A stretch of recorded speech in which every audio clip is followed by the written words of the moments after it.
Are you listening?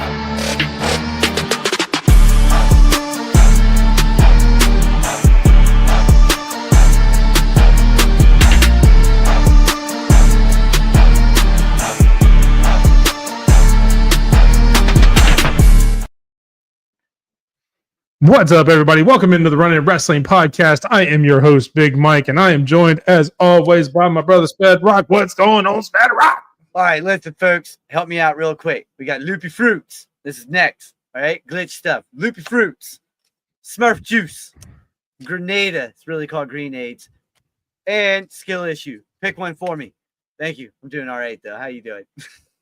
Yep, make sure doing good. Make sure you leave us a comment in there to tell Sped what you want him to try next, which flavor of Glitch Energy. Tonight we are drinking on some Nerdy's Glitch, powered by Glitch Energy tonight. You see it down there on your screen.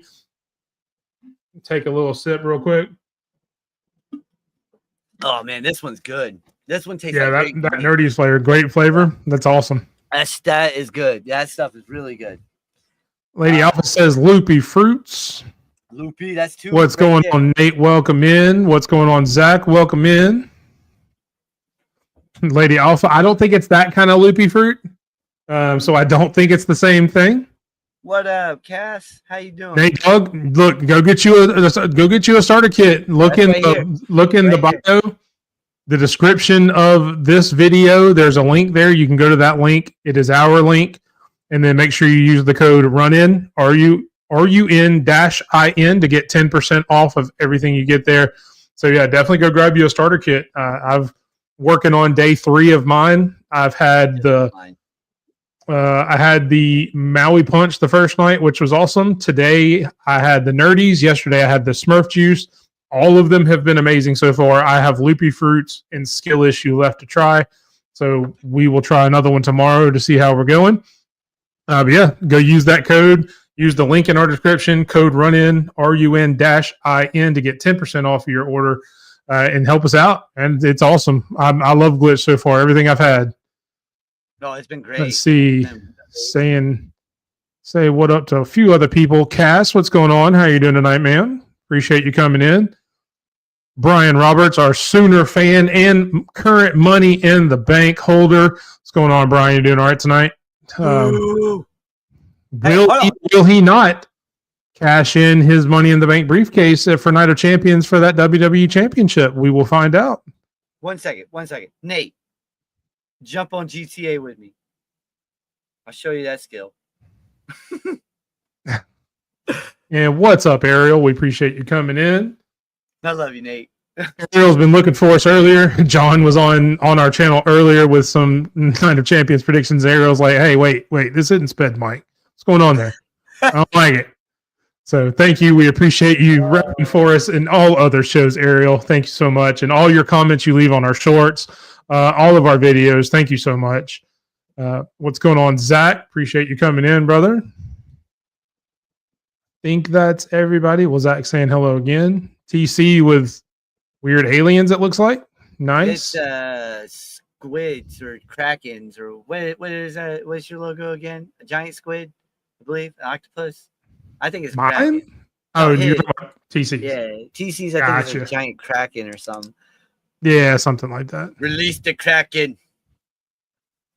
I do have a TC. I've got Skill Issue too. It's one of the ones I've got left too. So we may try it tomorrow since he's trying Loopy Fruits. Tomorrow I may try Skill Issue, so I may do Loopy Fruits last. But go check me out at _BigMike27. Just like I have the last couple of days, I will put up a poll on X for you guys to vote, which is why we're doing Nerdies tonight, because Nerdies had 60% of the vote from yesterday's. So yeah, definitely go check that out. And man, it works, brother. I've got more energy right now for this show than I have in a while. So I'm loving it. Yeah, this stuff is really good. No sugar whatsoever. Yeah. And that's what the best part is. Like a lot of people put a crap ton of sugar in this, so you get the crash. There's no crash to this. And like I'm wide awake right now, and it's weird. Usually yeah. And especially because for those of you who buy this behind the scenes know, and those who know me, I am diabetic, so I can't have the sugar. So the fact that it is sugar free is even better for somebody like me who is diabetic. So yes, Definitely go check them out. Again, links in our description of YouTube. Go use the code RUNIN, RUN-IN, to get 10% off your order. I think that is good there. Everybody's saying hey to each other in the comments. I did see that, Ariel. I appreciate that. I was in the comments too. I saw you wondering where we were at, so I appreciate that. But definitely when you see John and those guys on too, go show them some love as well. That we are all part of Chairshot Sports Media Group, as you see over on the other side of the screen from Glitch. So definitely we want you guys to support them, whether it's John doing his stuff, the lowdown with Jess and John, Kicking Out at 2 with Mike and Tori, Suds and Squared Media with Vinny, the Choke Slam Wrestling Podcast with Ultimate One, who is our WWE champion, who will also be going over some of his picks for Night of Champions here in a little bit, although he couldn't physically be with us tonight. Make sure you guys give them a like and subscribe as well. We are so proud to be part of Chairshot Sports, and some more people coming soon. So stay tuned to all of our X's to see some more people getting added into the network very soon. And yes, we are going to kick things off now that everybody has been acquainted. Everybody said hello to each other. We will get to, that is not what I wanted to do. We will get to what we're here for, the weekend wrestling. We will go over everything and then do our Night of Champions predictions for a special championship that we'll reveal here in a minute. Starting off with SmackDown last week. Pretty big show. What do you think of the show overall? It set up a lot, especially with the Naomi and Nia Jax stuff. It definitely set up more than what you thought. If it's true, and we'll get to it later with the LA Knight stuff. Thank you, Bronson Reed. All right, if it's true. So I like it. Before Sped starts giving off any more spoilers, we will get into the show itself. You did mention Naomi and Nia Jax. Nia Jax did take on Tiffany Stratton one-on-one for the women's champion, and ends up, the match gets called off, I believe, because Naomi comes in and tries to cash in. Nia Jax physically stops her from cashing in multiple times because Nia Jax wants the shot at Tiffany Stratton. Obviously, Naomi wants to go after Tiffany. They've had some interactions even before this, going in last week, and ever since Money in the Bank. It is clear that Naomi wants to go after Tiffany, wants to pay Tiffany back for all the times that Tiffany had messed her title shots up when she was going after Nia as a babyface. And then Nia obviously wanting the shot there. So definitely a pretty big intertwined story. Nothing happening tomorrow night or at Night of Champions for that. I would imagine we probably get something at Evolution. But what do you think of this spot and how they're kind of weaving in Naomi to everything else?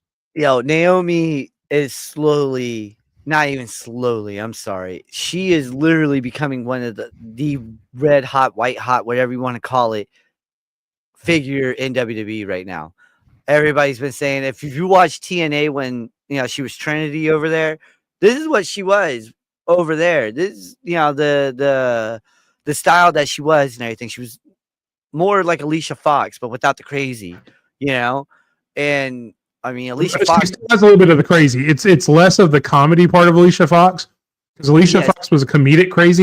Yes, kind of the same thing as like a Chelsea. But Naomi's more of a sadistic crazy, which is really cool.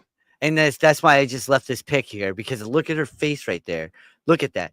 Look at her face. It's angry. Okay. I like the new gear she's got. How they it's not all caution, but it's kind of intertwined in the gear. I love that gear she had on. Yes. She's on a different level right now. And look, I understand where they're going with Queen of the Ring and stuff like that. But at the end of the day, you're just setting one person up to fall while the other one's about to shoot to the moon, Oh, definitely.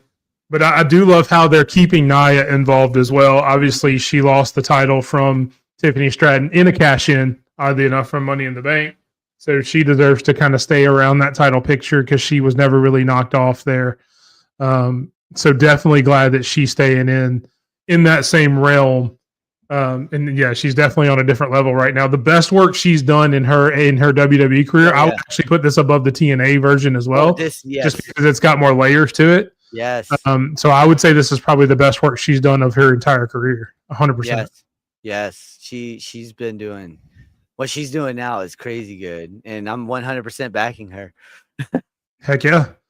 Then you had LA Knight and I guess kind of the Seth Riders, as you've called them. You've kind of adopted Stampede's name for them. Yeah, I love it. Getting involved with Bronson Reed's match and everything else, calling them out.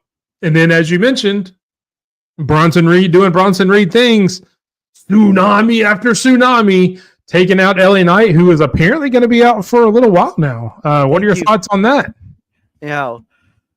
Thank you. Bronson Reed. Thank you. We've talked about this before. Look, if it's a storyline, he's going to be out in storyline. Then yes, we're glad for that. But obviously, hopefully, he's okay. We don't want anybody to be injured. He's not actually hurt, no. But for storyline purpose, thank you. Okay, on that, we won't see him for 2 weeks. I believe 2 weeks. They said potentially, probably at least, yeah. So 2 weeks, no LA Knight. Build him back. He's going to come back. He's going to get that big pop again. Him and Reed going at it, or him and Breaker going at it. It doesn't matter. If the end result is Rollins versus LA Knight, then where does LA Knight go from there? Because you're not really going to have Rollins lose to LA Knight, are you? No, I would think not. That's what I'm saying. I can see you can have Bronson Reed and Breaker lose to him, but that's because Breaker can build his momentum up in like 2 seconds, and Reed is only like a tsunami away from being relevant, Yeah. I'm not saying he's not relevant now. I'm just saying, Well, I mean, that's what makes him relevant. The fact that he could take anybody out at any point in time with that tsunami, because even as much as we talk about Braun Breaker's spears, none of them have put people out for lengthy periods of time. Or maybe normally it's one spear. It's a very impressive spear, which we'll get to when we go to Raw, but that doesn't necessarily take somebody out for weeks. Like I know there was a whole thing with Sheamus when Sheamus got hurt and they used it to write him off, but they have used Bronson Reed's tsunami now to write off multiple people for multiple weeks at a time. So it makes him seem more dangerous than even Braun Breaker does on a one move basis. Yes. Now in the ring, obviously Braun Breaker is more dangerous in a match type, but as far as just an attack and a move, the tsunami is a lot more devastating, even than how amazing the spear looks. I love that tsunami, man.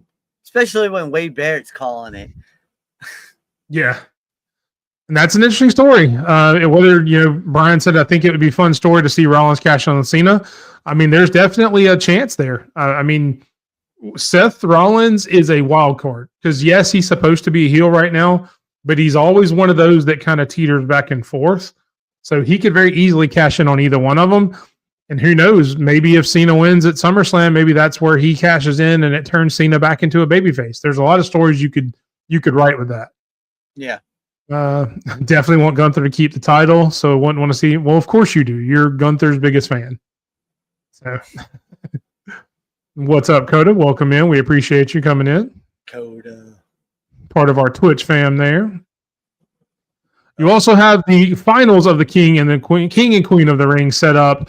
Randy Orton defeating Sami Zayn, Asuka winning and going to the finals as well. We will talk about the other half of the finals when we get to Raw to set it up. But do you agree with those two people going over? Obviously, Asuka beating Alexa Bliss and Randy Orton beating Sami Zayn. What do you think about those? Yeah, no, I like this. I like this a lot because you've been teasing Alexa Bliss and Charlotte Flair for a hot minute now and everything. And Asuka coming back and doing Asuka things. All right. I mean, come on. The Empress of Tomorrow just came back and said, I haven't been away. The ring rust is not there. And the thing is like the two women that are set up now, Asuka, and we're about to talk about her competitor here soon. But those two are set up for the downfall, to be honest. One of them is set up to get cashed in on by Naomi. Yeah, that's the downfall.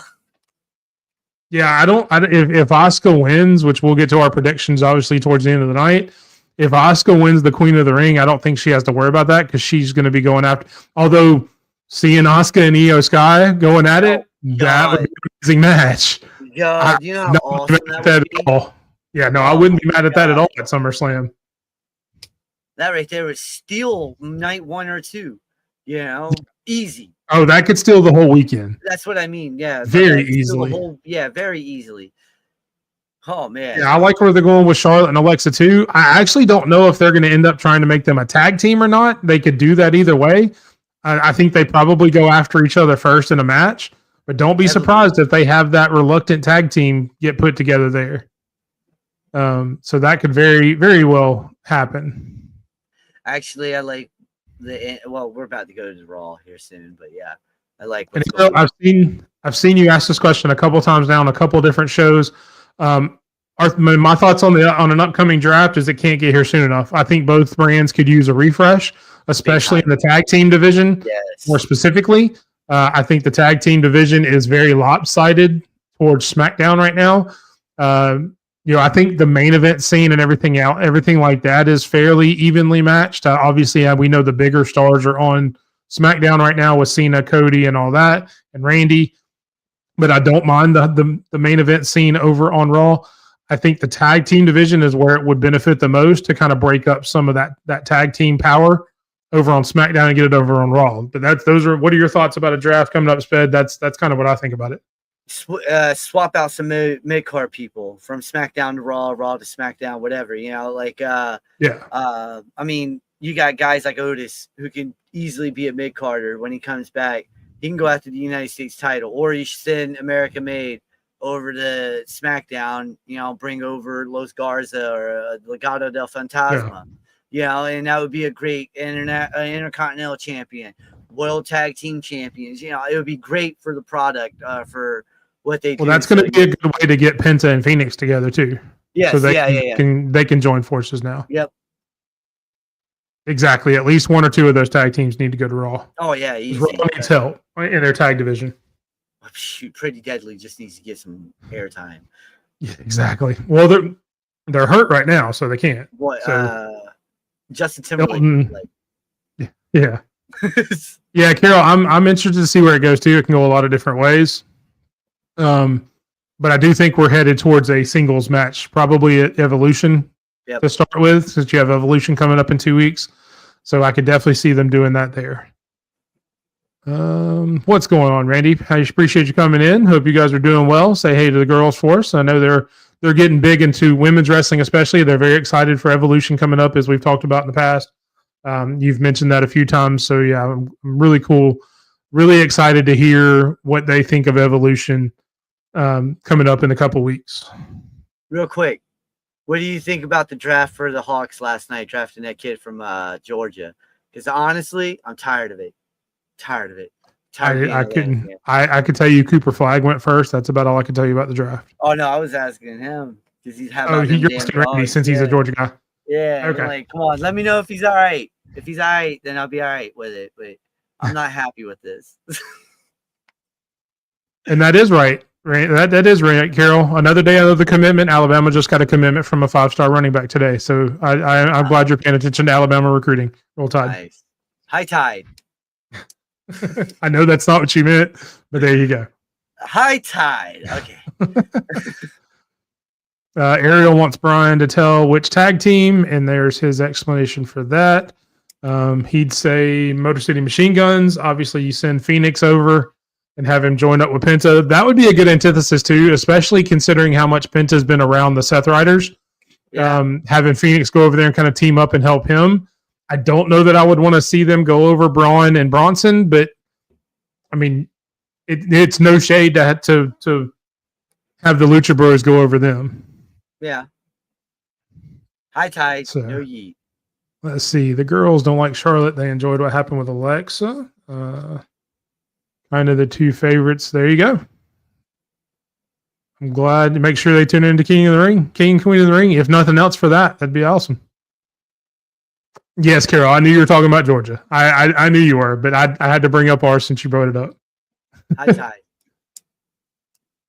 All right, and we had Ariel and Brian both mention in the comments a little earlier.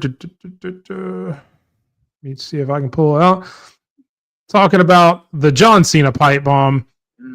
Obviously, you had the truth between the match between Ron Killings and John Cena. John Cena getting disqualified, giving R-Truth the win. CM Punk coming out afterwards and Cena laying out CM Punk and then giving his version of the famous CM Punk pipe bomb. What did you think about it, Sped? Did you like it? I mean, it was good. It was really good. Something that we, hear from Cena when he just says, screw it. Like the Roman Reigns one where he's like, yo, it's called a promo, big dog. You're going to have to learn it sooner or later. There's times where he hits the F it button and it's just done. Yeah, that pipe bomb was money. I ain't going to lie. It was money. But, like, what's funny is this is straight up copy and paste from 2012, 2013. Oh, yeah. Yeah, this is straight up a copy and freaking paste, and I love every second of it. Because, like, that was a good. Yeah, time. CM Punk said, look, copy my homework. You'll get a good grade. Just make sure you change the name. Yeah, just change it a little bit. But like when he said, hi, Claudio Cossiot, I was like, Passanoli, that's who it was. Once he said, what? Well, hold on, ASA. Go to that one. But once he said you asked that, the draft pick. Yeah, that's the draft pick you were talking about. Okay, my bad. I was thinking something else. But yes. He's also a big Georgia fan. So yeah, she's a big Georgia fan as well. Good. That means I could be okay with that pick. But yeah, no, I was just laughing at the whole fact that they really made Punk sit there for 6 long minutes. Freaking Cena is like, hey, I'm just gonna talk, Yeah, pretty much. The fact, I mean, CM Punk could have at least like moved and rolled and kind of got towards the corner. Yeah. So I could see where that was a little awkward. I'm glad they finally sent the ref in there towards the end to at least appear like they're checking on him or something. Yeah. But yeah, I mean that was a little awkward part of it. But the pipe bomb itself was very well done. The fact that it's like you said, a copy and paste. I'm just going to change my name and a few things here and there to fit today. It's been great. I mean, it was perfect. Yes, it was. You could not have done that any better in that situation. I don't even need them to have an interaction tomorrow night on SmackDown. I could care less if they even speak to each other. Because if you're not going to do that tomorrow night, then don't do anything. If you're not going to have Claudio come on SmackDown tomorrow night, I don't want to see. Well, and obviously you're not. I know. But if I don't see the Death Riders out there at some point now, all right. What, Matt Cardona? Is he called Matt Cardona's name too? Did you see he ran over Shotzi the other? I did. I saw that. And not only that, you saw he's selling Hey Matt Cardona shirts now, right? Yeah, I saw that. That was funny. I mean, the most opportunistic wrestler in history and the most business savvy one. He gets John Cena going, hey Matt Cardona. Not only does Matt Cardona like the next night on GCW get on the ring post and go, hey John Cena, to answer him, he puts out a shirt that says hey Matt Cardona on it and sells like crazy. Those things sold out so quick that it was hilarious. It was funny. God, this stuff is so good. Listen, it is. Nerdies, man, go get them. God, that's good. And this is the glow one. The glow in the dark one. Brian also knows Asa Newell as well. He wanted him at OKC. So, hey, he wanted him for the world champion. So he should do just fine on the non-world champion Hawks. There you go. You guys should go trade for Trae Young then. Get his ass off the Hawks. That bum-ass player. Get him away. Let me shoot 50 feet away. 37%. I agree. About the pipe bomb, not about Trae Young. Yeah, that's a whole different podcast.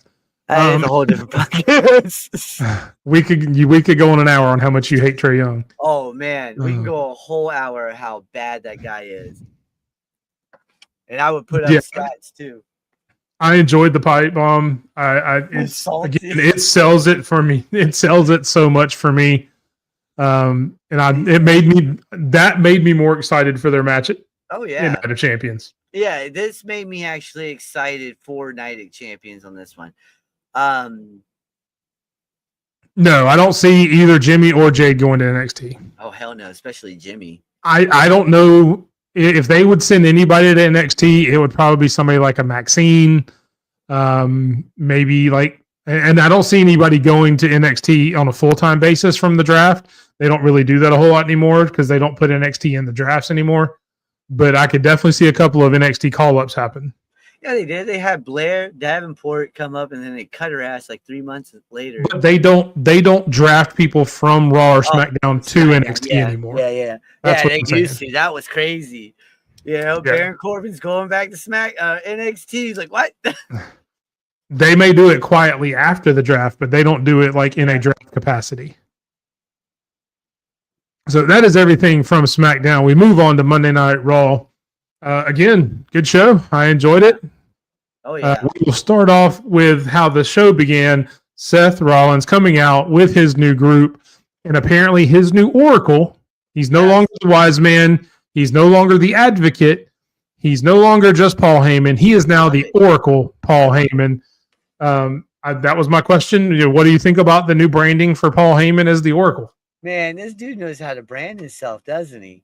I mean, think about it in this perspective for a second. This man knows how to do this. He went from the advocate to the beast incarnate to the wise man to the OTC.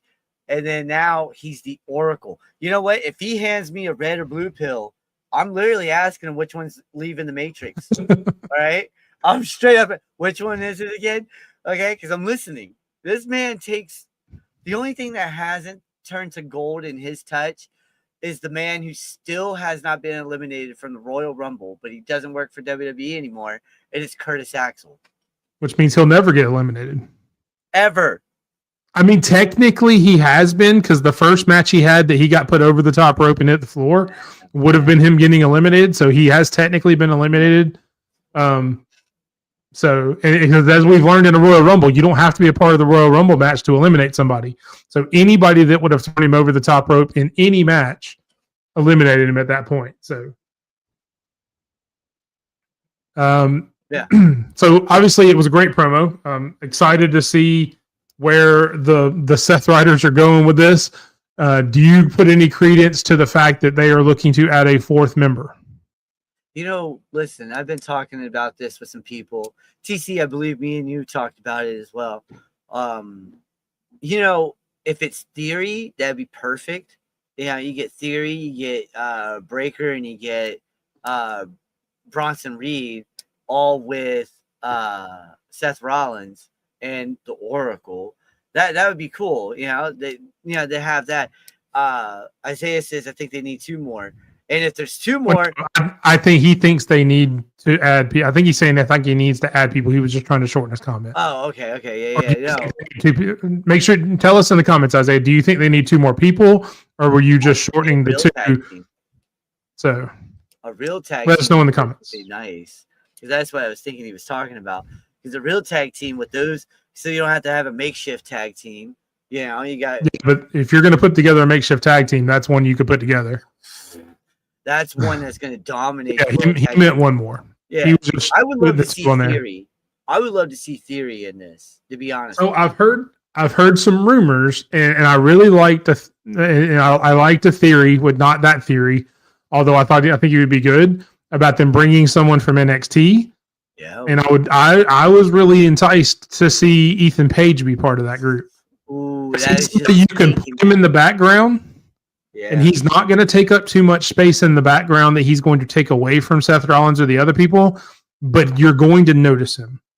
He's very good at taking up space in the realm of other people, but not taking away from those other people, if that makes sense. No, it does. It does. Like, you can just have him behind Seth Rollins doing this, and people are going to see that, but it doesn't necessarily take away from what Seth is saying and doing. So I think it highlights both of them. I think he's actually the perfect person to do it. They also mentioned Ricky Saints. I don't think Ricky Saints would fit there, because I think he does garner too much of a spotlight when he's doing his poses and things like that. I don't know that he would fit in that group. And plus, I don't think you want to turn him heel so quickly. I said Dominic Mysterio, but that's just because I would love to see him. That's because you want Dominic in everything. I would love to see him outside of something with the Judgment Day at this point. Give me something different with this kid. Yeah.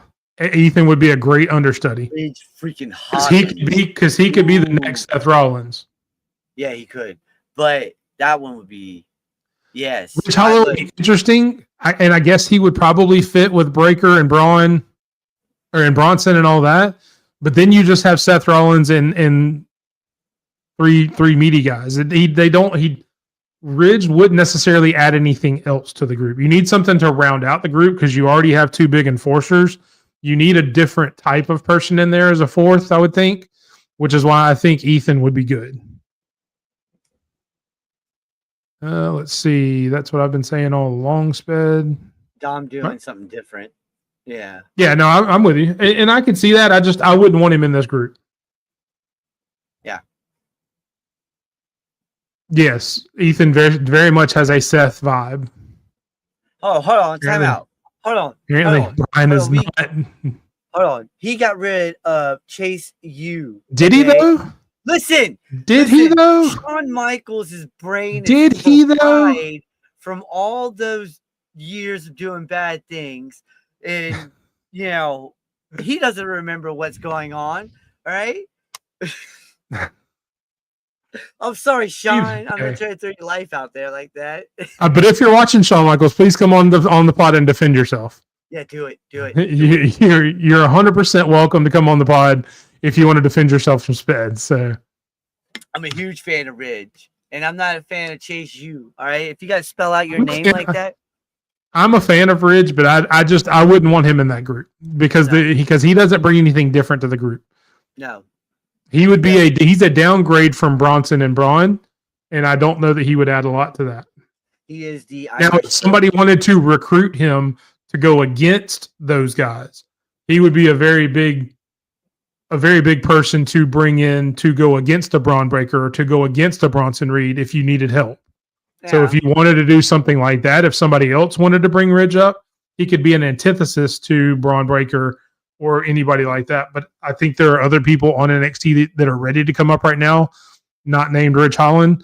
Hey, Obafemi, I'm looking at you. That would work a lot better in that role. So you also had that leading into a match between Braun Breaker and Penta, where you see the picture down there. Somebody needs to check on Penta because he may still be unalived. Oh yeah, man. That may be one of the nastiest looking spears that I've ever seen in my entire life. That was freaking awesome. I'll let you talk about it too, what you thought about it. But to me, that match and that spear, that ending was just amazing. Oh no, that was a great match through and through. All of the whole Raw itself was amazing all around. But Penta looked like he literally got split in half when he got hit with that spear. Yeah. And both those guys, I mean, they both went all out with it. I mean, how many times did Penta go for the Mexican Destroyer? Like 3 or 4 times? You know? But this whole Penta's been phenomenal. And look, I understand Jey Uso's got his fans, but Penta should have won the Intercontinental Championship at some point already. You know, him or Chad Gable at this point. They've both been incredible with their singles runs. And, you know, I get it. You know, Breaker's the future. Yo, Zoe Stark, man. I feel for Lady Alpha loved every second of that match. I did too. I mean, that was the perfect way to showcase both of them. Oh, yes. So, and the thing is we get this for a few more years. Yeah. Oh, yeah. These they two guys. Yeah, specifically Braun. I don't know exactly how old Penta is, but yeah, I mean, you can get a lot.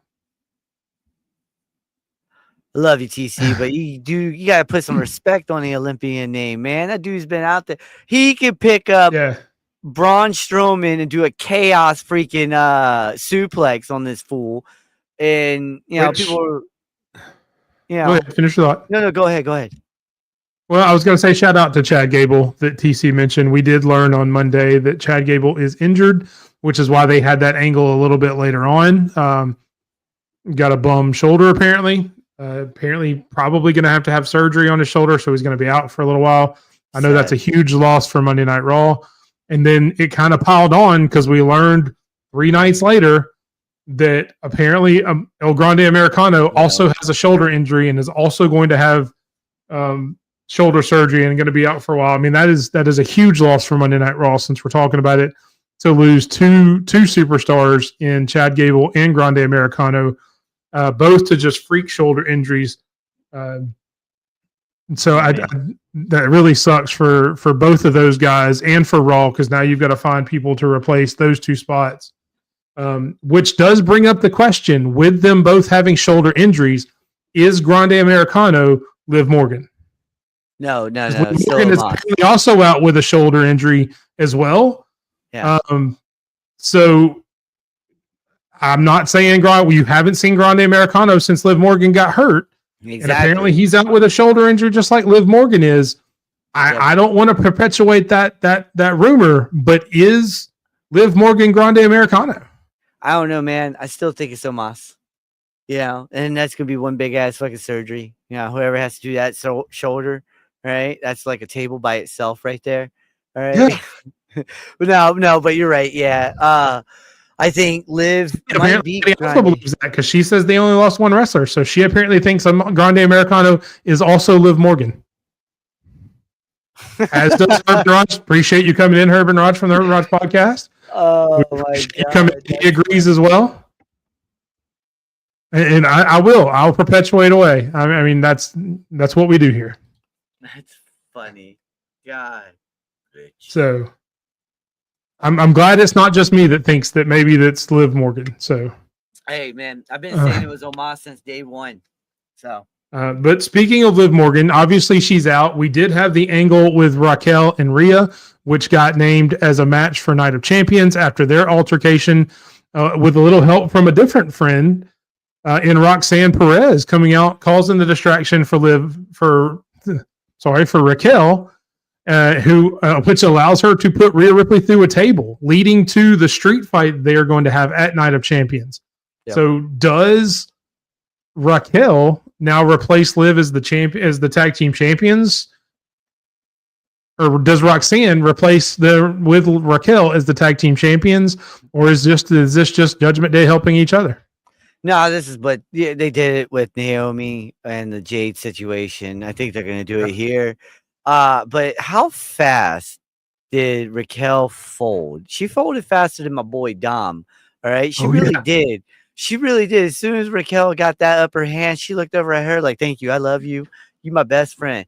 But see a real bad. Oh, sorry. Right.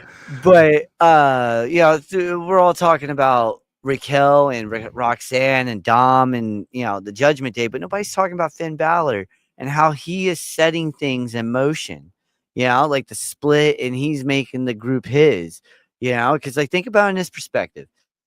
It was Edge, Rhea, Damian, right? Then Finn takes out Edge. Then it's Edge. I don't know. It's Damian, Finn, Rhea. Okay. Mm-hmm. Then Dom comes in. Then out goes Rhea. Out goes Damian, right? Dom stayed. That's because Finn brought Dom in. This is Finn's Judgment Day now. Think about it. It's not Liv's anymore. Once Liv comes back, she's probably going to have no say. Like zero at all. Probably not. Yeah, I mean, I'm here for replacing Roxanne. I mean, I would have liked them to have done it a little differently. Yes. Rather than Roxanne just coming out and then Raquel going, oh, well, you're my friend now since I lost my other friend. Yeah. I think it would have been better if you had a segment of Finn Balor walking out of Adam Pearce's office, going to the Judgment Day and saying, look, I got it taken care of. Roxanne, you're going to be taking Liv's place as the tag team champion. I worked it out with Adam Pearce. It's going to stay in the Judgment Day. And then forcing them to tag together as part of Finn's plan, I think would have been more entertaining to do it than just switching it like that. But if we get there, we get to the same place in either scenario. Well, I mean, that adds more layer to it, though. Is Raquel gonna listen to Finn while Liv is out? Exactly. So it adds more layer. I like that way. So yeah, but switching from that real fast to the Bird Lady costing Bailey again. Yeah, that was our other story on this panel. Obviously, you had Bailey and Becky for the Intercontinental title, which I was looking forward to. I thought would have been the best match of the night.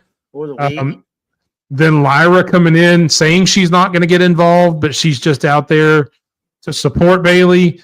And then for some reason just jumps in the ring and gets involved anyway. What are your thoughts about that? Where do we go from here, man? Esteban, I don't know why you like the Bird Lady. She just cost Bayley. All right. Like, you don't cost Bayley and get away with it. All right. So now I hope the Bird Lady gets her wings plucked. All right. I'm not saying get hurt. I'm just saying pluck them. Right. So she don't fly no more. Just pluck them away. All right. Honestly, I just don't understand it. Did she have something to do with the whole Bayley getting beat up before WrestleMania type deal? Or, you know, like, what's going on with that? Because she did look shocked at Bayley when Bayley returned a couple weeks ago. Mm-hmm. And now she's interfering in matches and costing Bayley an IC championship. It's just BS. You know, you don't cost Bayley and get away with it. All right. Because, hey, we love some Bayley. Yeah, that's Bed's version. Yep. Randy loves Bayley as well. I love Bayley. And I'm sure the girls do too. And yes, she is inexperienced, Michael, to your point. But that's no excuse. That's no excuse. She came out there, said specifically she wasn't going to get involved, told Bayley that to her face, and then gets involved, just jumps in and starts beating her down. It's not like it was an accidental thing where, oops, I meant to do something else, and that happened, or I didn't mean to hit her. No, she just jumped in and jumped on her.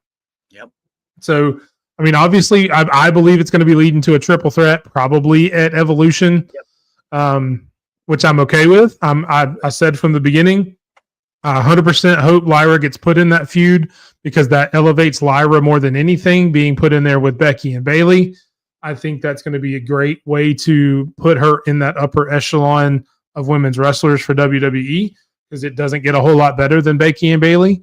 As far as name recognition and veteran presence and everything like that. So I think her being in that atmosphere will help her out immensely, even if she doesn't win it. Yeah. So well, no, I think that's going to be awesome. In that match, to be honest with you, I think she's going to. I'm sure you do. Take it. Yeah, I do, because it's going to Bayley now, right? Are we predicting that? Are we predicting Evolution, or are we just letting the females? We will do it on a separate show. Our Evolution special on Wednesday night. We're not officially predicting that. Yeah. We'll just kind of give our opinions, and we can say who we think is going to win. But the official predictions will go to the ladies. For anybody who doesn't know what we're talking about, Wednesday, July 9th, before the Evolution PLE, we are going to have a special Evolution predictions with an all-female panel. Sped and I will be hosting. Like I said, we'll be giving some opinions. We'll tell you guys who we think is going to win, but we are not actually predicting the matches. We are having an all-female panel predict for the queen of the run-in. We have a crown. If you follow me on X, you've seen the crown that we're going to be putting up for grabs that night, which is a one-time thing for the queen of the run-in for the Evolution pay-per-view, because we want to be fair and we want to honor what Evolution is an all-female pay-per-view. We're going to have an all-female predictions that night on Wednesday, July 9th at 8 o'clock Central. So looking forward to that. More news to come for that week as well. It's going to be a fun one. There is news on that. Tori was supposed to be. I think Tori has other obligations, but I have to confirm with her. She was originally going to be in it, but I am not sure she is still in it because she has some other obligations going on. So just a programming note for that. I will touch base with her to find out. Hopefully she can be, but if not, I completely understand. That is all on that. We did have the other half of the king and queen of the finals, Jade Cargill defeating the aforementioned Roxanne Perez to lock up her spot. And then you have Cody Rhodes defeating his best friend, Jey Uso, to get his spot. It is going to be Jade Cargill versus Asuka in the finals. Cody Rhodes and Randy Orton. We will get to our predictions of who we think are going to win those matches when we talk about Night of Champions. But what did you think about these two semifinal matches on their own? I liked them. Listen, I laughed at that. That's what I was laughing at. Yeah, I figured it was. But now I like these matches. The Jey Uso Cody Rhodes match was actually freaking really good. I was surprised by that. But Jade versus Roxy, I like that. So yes, to answer your question, Randy, before we go too far into something else, It is a PLE. It will be Sunday, July 13th, and it is a PLE that will be on Peacock. Yeah. Go ahead. Sorry. Continue. Oh no, you're good. But no, the women's though I thought was better than the men's. To be honest with you, I like watching Roxanne versus Jade. That was a great one. Jade doing, hitting Jaded. Actually, the counter from Jaded was actually pretty cool. And the fact they did not let Roxanne hit pop rocks protects that move, in my opinion, which is great. She tried it a few times. Jade said, "Oh, hell no, not happening. No, thank you." And, it lines up to what's going on right now with the whole Miss Money in the Bank and everything. So it's going to be really good. But Asuka versus Jade. Oof. Yep. And we'll definitely get to that. Yeah. I really enjoyed Roxanne and Jade. Apparently, Roxanne is one of the people who helped Jade train when she came down to the PC before she debuted in WWE. So they actually have a lot of history together, even though you haven't seen it on screen, which is one of the reasons I think this is probably one of Jade's best matches that she's had. Not to mention Roxanne could probably have a good match with anybody because she's a really good professional wrestler. Yes. The only spot I didn't like was at the end where it looked like Jade wanted to hit another power bomb before she went for Jaded, and Roxanne was like, "No, we just go straight to the finish." You can kind of see a miscommunication there. Yeah. But other than that, I thought it was a great match. I think the right person won. As much as I love Roxanne, I think the right person won because you have the whole thing with Naomi. Yep. And plus it gives you a little bit of the tension between Raw and SmackDown because you have an all SmackDown final in the men's and Cody and Randy. At least this gives Raw a little bit of representation in Asuka. Yeah. Going up against Jade, who's also from SmackDown. So I'm excited to see that match. And we'll obviously, again, get to our picks here in just a minute, who we think is going to win. On to NXT. Anything else from Raw that popped into your head? No. Yeah, I couldn't think of anything either. So on to NXT on Tuesday. Trick Williams defends his TNA championship against Josh Briggs, of all people. Even though Inamura is the one that pinned him last week, we got Josh Briggs versus Trick Williams. Trick Williams obviously wins, which does bring the return of Joe Hendry. Zero anything, really. Like, he had AJ Francis called it. Once he leaves for a little bit and comes back, it's going to be crickets. Oh, he got a pop? What are you talking about? He got like this big of a pop compared to what he used to get, like, off the screen. People were they were cheering. Fans. I'm gonna need you to get confirmation from Esteban, who is obviously in the crowd. I'm pretty sure they popped pretty loud. Hold on, let me text him real fast. Yeah, you do that. We also had a brand new Heritage Cup champion. Stax Lorenzo beats Tony D'Angelo after the Heritage Cup was vacated by Noam Dar, who is unfortunately hurt again. Hate that for Noam Dar. But glad to see Stax get a win over Tony D, furthering their story. Does Luca go with Stax? Does Luca go with Tony? It's up in the air. Who do you trust? Who do you not? It was a very good match. I know you're a big Tony D fan. What'd you think of the match? And actually, was it right to put Stax? I'm a big Stax fan too. I like it. I like what he's doing. The Heritage Cup I thought was perfect for him. Yes, I get it, Noam Dar, but this is perfect for him right now for the direction that they're going and stuff.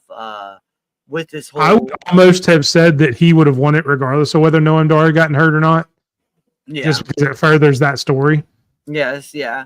But I like this. I like it a lot, and I agree with Tony D on that. I don't trust you, and I damn sure don't trust you, is what he said. And he's pointing at Stax, and he walked out. And he's got every right. He's got every right to do that. Yep.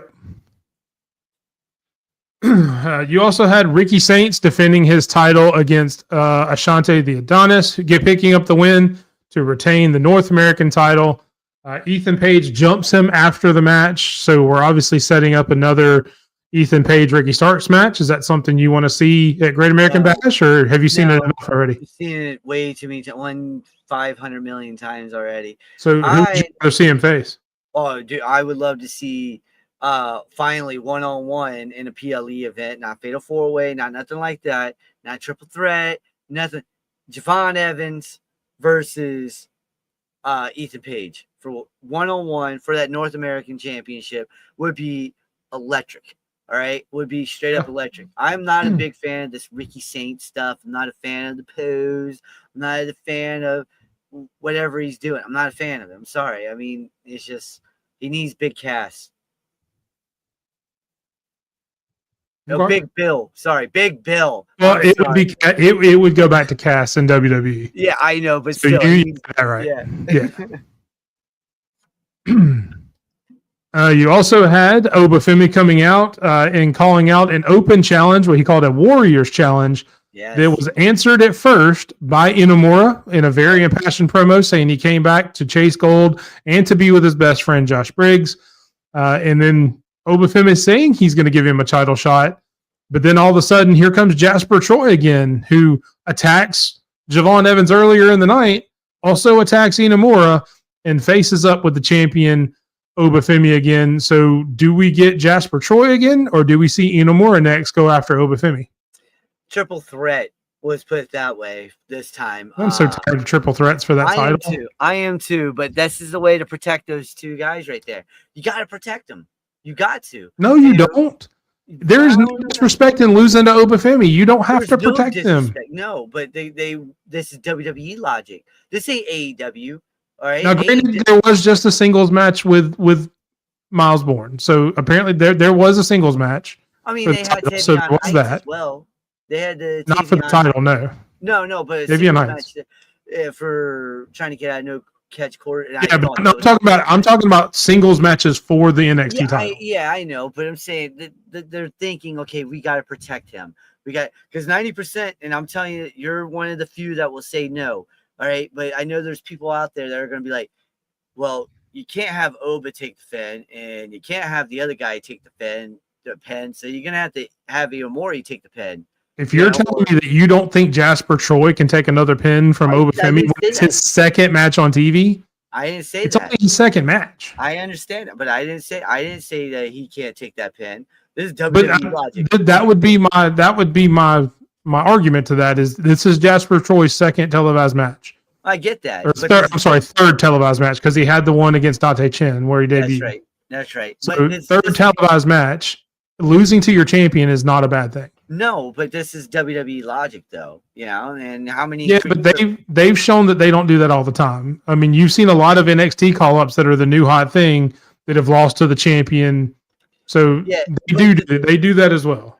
But here's also another thing, though, that they do very well and hide it. The below Jordan Grace should be champion already. If you were going to keep her in NXT, why didn't she win the title? If she's going after Jace. Going after the title now, why is she why are we copy and pasting this? If she doesn't win this looks bad on her now. Which does allude to the other slide, the other pictures we have on the slide. Jordan Grace does win the women's eliminator 4-way for Evolution and will face JC Jane for the NXT women's title at Evolution, which is what Sped is alluding to. That's a lot of ease in that sentence. That is a lot of ease. Oh, wow. I mean, it's the right call, though. Of the 4 women that were in that match, I know you're a huge Last Legend fan. I get it. And I love Jada Parker, too, but you're right. It was the right call. Jordan Grace is the right call for that. Yes, it is. But if you couldn't bring her up when you brought up Stephanie and Roxanne and Julia. There was too much of a logjam. Yeah, all my Herb and Raj fans will like that. There was way too much of a log jam right there to bring her up with them. So you needed to keep somebody down there that could go for the title. And I'm not mad that she lost. I think JC Jane deserves a win. No, I love the fact done for NXT. I love that. I think it's good for her because wasn't she part of Toxic Attraction? Yes. I mean, that's what I'm saying. She's the last one standing. She deserves that. She put that time in. She busted her rear end off. I'm not saying anything bad about her whatsoever. I'm just saying it. I'm in that list right now of if Jordan Grace doesn't win this time, this actually hurts her more than helps her. And what people it depends on how she loses. It better if she not be loses by a fatal attraction helping, then no, it doesn't hurt. No, you're right. Yes, because that right she's still there. outnumbered. Yes, but no yeet. I don't know, man. I don't know. Because I think she can take out Fatal Attraction. I mean, Fallon Henley's nothing compared to what she's had to face over in TNA. Jordan Grace, I mean. And, you know. Maybe she pulls in some TNA help. Maybe she calls people home and brings in some TNA ladies. Maybe she gets some inspiration at Evolution to help her out. I don't know who she'd bring in, but I'm sure she could find some inspiration somewhere. I would love to see the Iconics come back. Give me. And that's pretty much everything from NXT. And I did see your comment, Ariel, that you think Blake Monroe is the next Maurice. She did not make an appearance on this week's show after getting put through the table last week. But we will see what's going on with her in the future. We won't be talking about her anymore tonight. No, please don't. No. Oh God. I've already gotten in trouble for that once in the past 24 hours. I'm gonna let that one go. Not from Sped though. No, not from Sped. Moving on to AEW Dynamite, another solid Dynamite, man. I loved it. Oh my God. I loved every freaking bit of the AEW Dynamite last night. I loved it from start to finish. Stuff, man. When I was doing these because he was in a multi-man match. He had the background stuff where he was there for a minute. No, good job. No yeet. Thank you, J Mark. Thank you. No yeet. No yeet. No yeet. Thank you. But yeah, no, I enjoyed this. But what we did have is not necessarily a debut, but a re-debut, we'll say, because it's been a while since he's been on. Kota Ibushi showing why he is a flipping star. He's a freak. This dude that is a man on a show. Yes, he did. No yeet. Yes, he did. Holy freaking crap. Listen. I was watching this and I was like, where the hell is Sped been? You know, like time out. Where is it? Where have I been? No clue who Ibushi was before this? No, I did, but like it's like Takashi, I want to say his name is. Tanahashi. He wants to retire here soon. He's got 7 months left, 6-7 months left.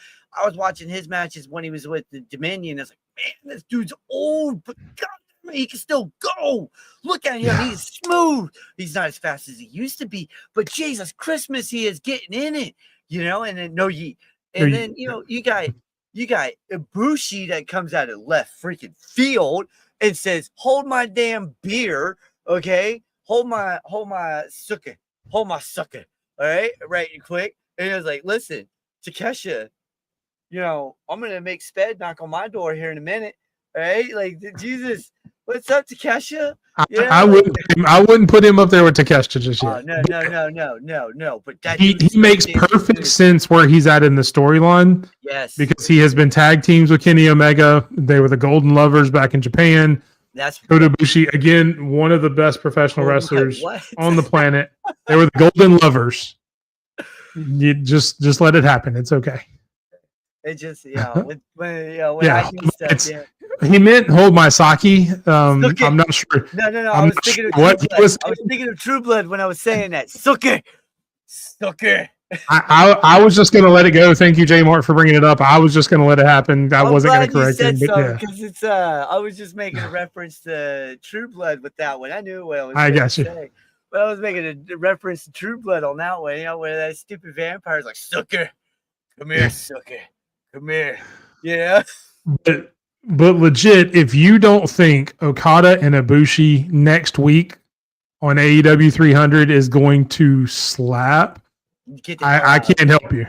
I don't know. You better go see a dentist and get a root canal right now. Anybody who doesn't already watch AEW, and I know there's people in our audience that do, that don't. I'm sorry. I know there's people that don't, and I respect that. If you want to see AEW, watch next week on the 300 show. Watch Kota Ibushi and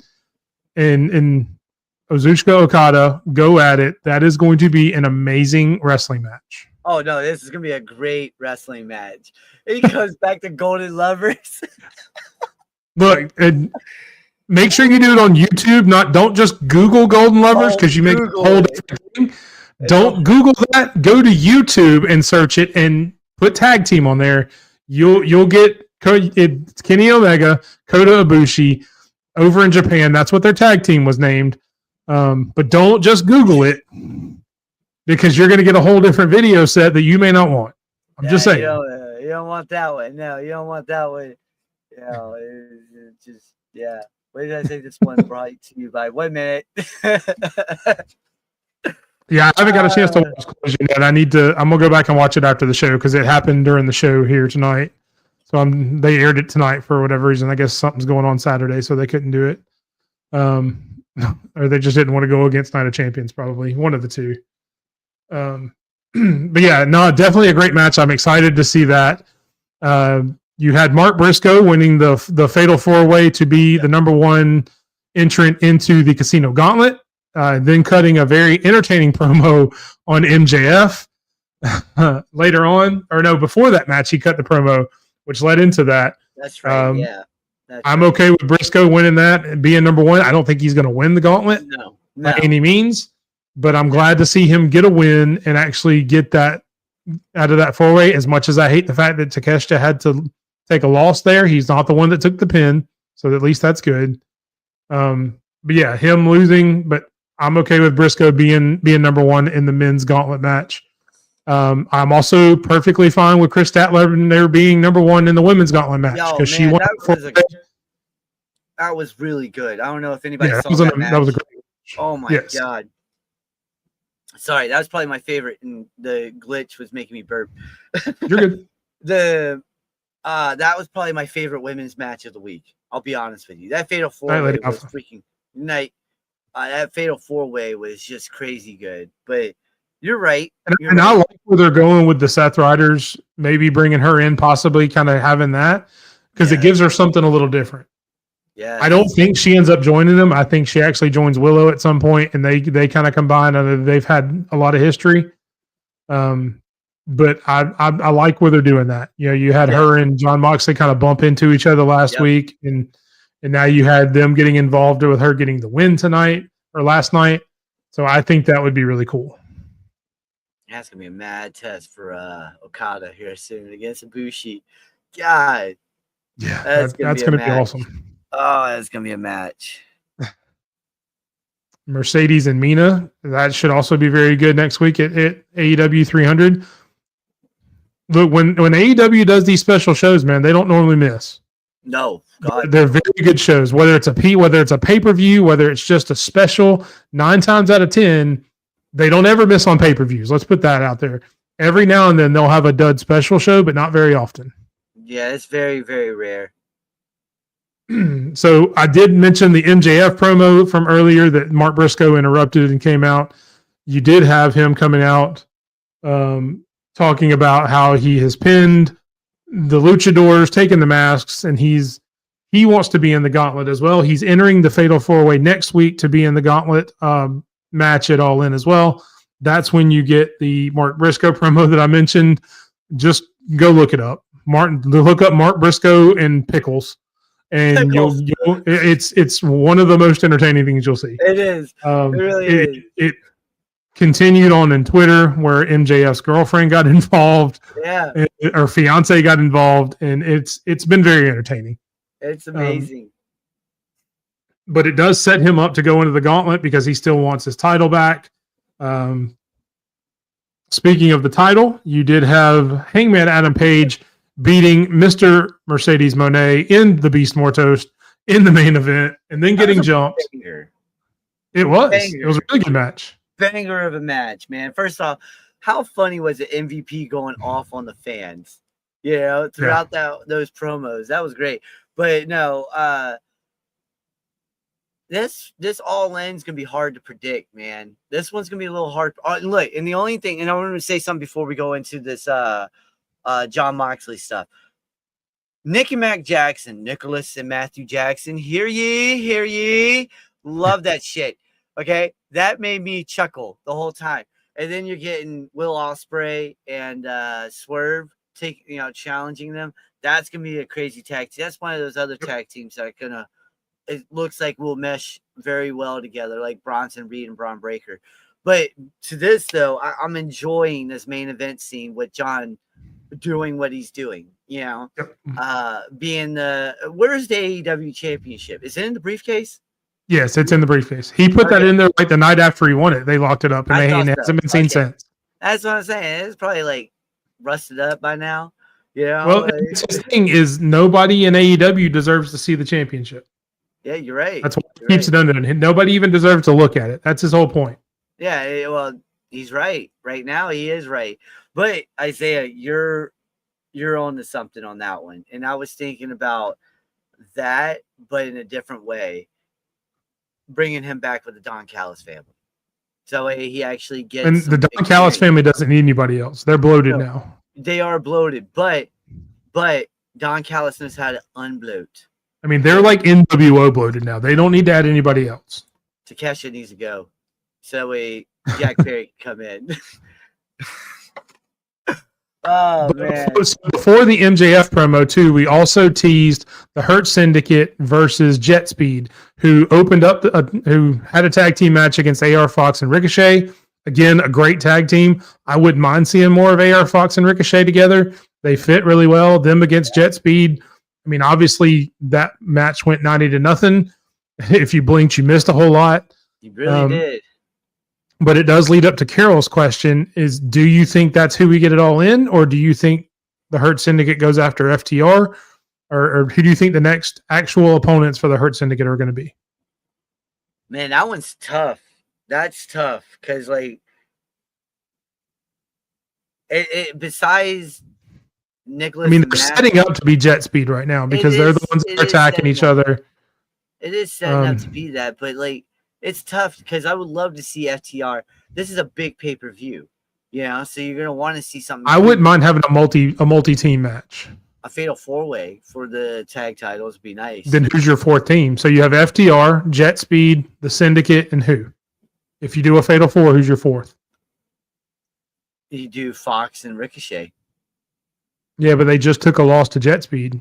Yeah, maybe you do Kyle and Takeshita for the Callis family. Since they've been attacked a few times. That would be good too, and that's your fourth team? Takeshita deserves to go on another singles run, in my opinion. But okay, so apparently Stokely mentioned it on Collision tonight. So, and I apologize, Carol. As I mentioned, we hadn't had a chance to watch Collision tonight. Oh, okay, then all right, word up. There we go. So, if they're talking about it, I wouldn't mind seeing just a triple threat. Jet Speed, nice. FTR, and the Syndicate. I'm okay with that. I don't think there's any way you don't see Jet Speed and the Syndicate go over the next couple of weeks, whether it's at All In or maybe next week at 300. I think you see that match before you see an FTR match just because they've been setting it up. Yeah. If they do it next week at 300 and then FTR comes out and calls them out after that, and then maybe they do FTR at All In, I'm perfectly fine with that. But the way it's been set up and the way the story's been told, it seems like it's going to be Jet Speed is next. Yeah. So whether it's at AEW 300 next week or if it's at All In, I'm okay with either one. I wouldn't mind a three-way match with FTR, the Hurt Syndicate, and Jet Speed. I think they do, though. I mean, they're the hot new tag team right now. Everybody loves them. They get a huge pop every time they come out. I know you're a huge FTR fan. I am as well, but I can't deny that Jet Speed's grown on me as well. And I wasn't that huge on it when I first got put together. Yeah. But I like other than the name, I really like them together. I think Jet Speed's probably the dumbest name for a tag team in a long time. But I like how they've worked well together. I like the differences they bring to the other tag teams that we've talked about as far as FTR and the Syndicate. Are you okay? It was just a bee flying around here. Like, where the fudge did you come from? Was I being that boring in my analysis that you're just No. There's I saw something flying over my head, and I was like, what the hell is that? And it's a bee. And I'm like, where the hell did you come from? So, but I mean, I am a fan of them as a team. I'm just not a fan of their name. But that's just yeah.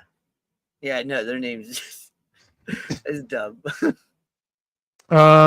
Anything else on AEW? I think that's our last slide for AEW. Yeah. Anything else on AEW? Besides Nicholas and Matthew Jackson freaking just showing up as the founding fathers, I thought that was hilarious. Well, I like how they played it off too. How they that match was supposed to go on last, but they made it go on first. Yeah. So you had Will Ospreay like running out, putting his gear on. Yes, I love it. That's a funny touch. I like that. I love it. That was great. Yeah, that was pretty funny. That was good. That's some good S word right there. Yeah, that's good heel work. It really is. So yeah, I am excited as hell about AEW 300. Like we mentioned, Ibushi and Okada. If that's the only match you were going to put on next week, I'd be excited for it. Oh yeah. But I mean, you mentioned Mina and Tony Storm, or I'm sorry, Mina and Mercedes, not Tony Storm. Sorry, but a lot more other stuff that is going to be on AEW 300 next week. That's going to be really good. So, yeah. But that is AEW, and we will move on to the main event. Our predictions for WWE's Night of Champions for that beautiful new belt. It is the Run-In Mega Championship. Normal titles are not on the line. Ultimate One could not be here. He had some personal issues, but I do have his picks. We are all, myself, Sped, and Ultimate One, as the three champions of the Run-In, are competing for that beautiful title you see right there, the Run-In Mega Championship. Champion versus championship. It is. All going for this one title that will be held until next year's Night of Champions. It will not be defended week in and week out. This is especially if you think about the Ultimate Championship that WWE did last year in Saudi, how they had the big belt there. This is kind of our version of that. So we will all have predictions for the night going for that special championship. And again, you do have the Money in the Bank winner, Brian, lurking in the background, who could cash in at any minute. So make sure you guys stay tuned for that. That's up to him. And not to, just because he's not on the show doesn't mean he can't cash in. As we've talked about, the rules for the briefcase is he can cash in up until the start of the show. So if he messages me and sends his picks in at 11:30 on Saturday morning Central Time, because I know he's on Central Time as well, if he texts me 30 minutes before the show, these are my picks, I want to go for it, then he cashes in. We'll put it out on our X, and he will be an official participant for the WWE crown, not this title, because again, this title is separate. Yeah. Think of Tiffany Stratton last year at Queen of the Ring with Nia Jax, how we thought maybe she would cash in there. Same kind of thing. Yep. So starting off with the grudge match that just got entered on Monday, Sami Zayn versus Karrion Kross. Who you got and why? I got Karrion Kross because he's white hot with the fans right now. People want to see this guy in the ring. People want to see this dude win. Sami Zayn, yeah, he's good, blah, blah, blah, blah. He's going to be in Arabic country, blah, blah, blah, blah. That's fine. That's cool and all. Well, that's fine. But at the end of the day, the fans want to see Kross win. And I'm 99% sure Twitter would be shut down. I'm sorry, X would be shut down if Kross loses this match right here. Right? The amount of people that would be so freaking mad that Kross get a match and then gets 5 minutes. Watch. It's 5 minutes and a loss to Sami Zayn. People are going to crash the hell out. And I'll be honest with you guys. I'll probably be one of them. As will I. I'm not going to lie. So you're picking Karrion Kross to win? Oh, yeah. I'm picking Kross. I agree with everything you just said, except for the fact that Karrion Kross is going to win. Oh, my God. I think Sami Zayn takes it. I don't think they're – look, I've got the shirt right here. That's Karrion Kross shirt. Yeah. I have a picture of Karrion Kross right there. Yeah. I am the biggest Karrion Kross fan. I will be one of those fans that are pissed if Karrion Kross loses. But the storyteller in me says that Karrion Kross doesn't have to have a win here. No, he doesn't. The Karrion Kross character doesn't need to win to continue on with what he's doing. Yeah, you're right. I want Karrion Kross to win, but I am going to pick this pick with my head and not my heart and say I just think they're going to have Sami win it. I'm picking it with my heart. Fuck that. Screw it. And we will get to Ultimate One's picks. I have a graphic with all his picks on there that will have them all. So we will get to his after we do all of ours. So moving on to the next match, another grudge match, a street fight of all things. Rhea Ripley versus Raquel Rodriguez. You went first on the last one, so I'll go first here. I think it's Raquel Rodriguez. I think Roxanne comes in and helps. They continue that partnership that they had on Monday night, and it just pushes Roxanne even further into taking the other half of that tag team title. I think that will play into that story. So I think with Roxanne's help, Raquel Rodriguez gets the win over Rhea Ripley. Yeah, I'm going the opposite. I'm going Rhea. This is Saudi Arabia. They want to see faces win. Okay. And I'm going to go with the ultimate woman face right now. And that is the Eradicator. The man that has my boy. Hold on. Hold on. You just said you think they want to see faces win. And I said Rhea's Eradicator. And no, I'm just saying, and you said Rhea's the ultimate face. The only bigger face in Saudi Arabia is Sami Zayn. And you just picked against No, I said the women's. But I'm just saying the logic you're using to pick this match completely goes against the logic you use. I told you I'm picking with my heart on the cross one. This one's going logic. All right. Okay. Heart with the cross. I can respect that. I'm going heart with the cross one. This one's logic. Okay. I can get behind that. And logic, if you're watching, you're more than welcome to come on the show and make picks as well. Yeah, 21 Savage 2, because I want to talk to you for a minute.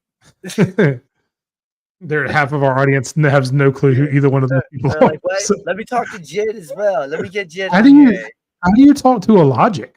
How do you talk to Future? What the hell? Who's the Future? Yeah. So we are opposite on that one as well. Man, 2 matches, two disagreements. I like this. This is going very rare. Going well. Very rare. Let's see if we can go 3 for 3 with the next matchup. I don't think we're going 3 for 3 on this one. It is Jacob Fatu defending his U.S. championship against Solo Sikoa. I'll let you go first, even though I don't think we really need to. Who do you think is going to win this match? Fatu on this one. I'm sticking with Fatu. I haven't even said anything bad about that man in a while. Yeah, I've been watching him since MLW, and I've been like, dude, this guy is going to be a world champion one day. And yeah, I love Solo. Don't get it wrong. I love him. He's a great wrestler. He does his thing, but Fatu's one of the most entertaining people on SmackDown, right? Oh my God, man. Give me the freaking legs again. You know, just anyway, that was hilarious. But you are going Fatu, right? I agree with everything you just said. Sounds very much like the first one we did. Yeah. But I also agree with the winner on this one. I think it's Jacob Fatu, no question. Yeah, I don't think there's any way they let Fatu lose that belt right now. No, not right now. That belt looks good on him too. Like out of all the people who've held that belt looks like it was destined to be on his shoulder. Yeah, because he's most wanted with it. Hey, most wanted. We finally have an agreement, and we will move on to the next match. It is the Queen of the Ring finals, Jade Cargill versus Asuka. Before we do that, we will get to the Ultimate Sports Network comment. Appreciate you coming in, Ultimate Sports Network. I don't know why the IWC hates Triple H so much. WWE has been great the past 3 weeks, all 3 shows, but they're going to get nothing will make the idea. And then in the last point you made is pretty much your answer. Yeah. Nothing's going to make the entire IWC happy. But I put out a post earlier. If you're tired of the IWC, you are more than welcome to come join the RIWC, the Run-In Wrestling community, here with us every Thursday night. You can follow us both on X @ Big Mike for me, at SP3D ROCK for Sped. We have built a community that I personally love. It's not all WWE. It's not all AEW. We have fans of both. But we don't argue and cut each other down and disrespect each other. We can have disagreements and still be friends and still have civil discourse and civil discussions like adults. So if you're tired of the IWC, make sure you come join the RIWC. And get kicked out of Applebee's with us. Play. Yeah. There's always room in our house for more family. Yeah, there is. So Carol thinks Jade is going to win. Who do you think wins the Queen of the Ring? Asuka. No, I'm going Jade. I'm going Jade because the story lines up perfectly with the Money in the Bank. I'm being honest with you. It lines up. You know, I would love to see Asuka win this, but Asuka doesn't need this win. Jade does. Jade wins. Yeah. She goes to SummerSlam. Jade if Jade wins at SummerSlam, that's to be determined there, But if she does win, that sets up Naomi coming out to steal the title ultimately from her. Damn, that's not a B. Give me something real quick. That's a big. What the hell is that? So Ultimate Sports Network agrees with you. They think Asuka should win, but they think Jade will win. Carol says Jade wins. J Mart says Asuka should win, or he thinks Asuka will win.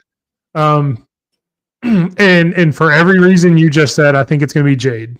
Yeah. I agree with you. I again agree with you. Think Asuka should win, because I would love to see Asuka versus Io at SummerSlam.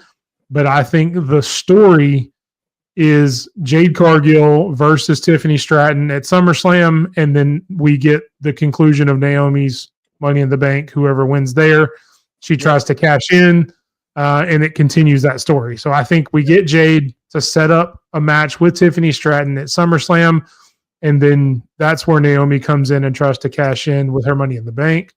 So that's how I think it goes. Ultimate Sports Network says this is a much more predictable match than the King of the Ring match. So yeah, I agree. Isaiah thinks you need to get some fly spray. Kill whatever that is. The way he's reacting, Isaiah, it's like a bat, and I don't know that a spray will kill a bat. Nah, as much as he seems like he's afraid of it. This bug's like this big. It's completely yellow. Where the hell did it go? It's more scared of you than you are of it. So just let it go. If it's got a stinger on it, man, I live 45 minutes from the hospital. I ain't dealing with this. Both think Jade on that one, right? Yeah, we did. Yeah. Okay. Next up, you have the men's King of the Ring final, Cody Rhodes versus Randy Orton. The winner goes against the world champion at SummerSlam. And I'm in. This may be the hardest match I've picked on the entire card. Yeah. I got to go Cody. I as much as I would like to see Randy win, to me, again, the story just screams Cody Rhodes to me. Because I think Cody and John finished that up at SummerSlam after the whole WrestleMania thing. Cody's got to finish another story in his book, chapter 734 of whatever book he's writing. Finish that story, close that chapter, and then we get John Cena and Cody separate off and go their own ways. But that's what I think is going to happen. What do you think happens in that match, Fed? All right. I would agree with you on this one with Cody turning heel because he did kind of hint that off. But in an interview that I was watching, I want to say Randy. This one's really tough for me because I really want to say Randy on this one.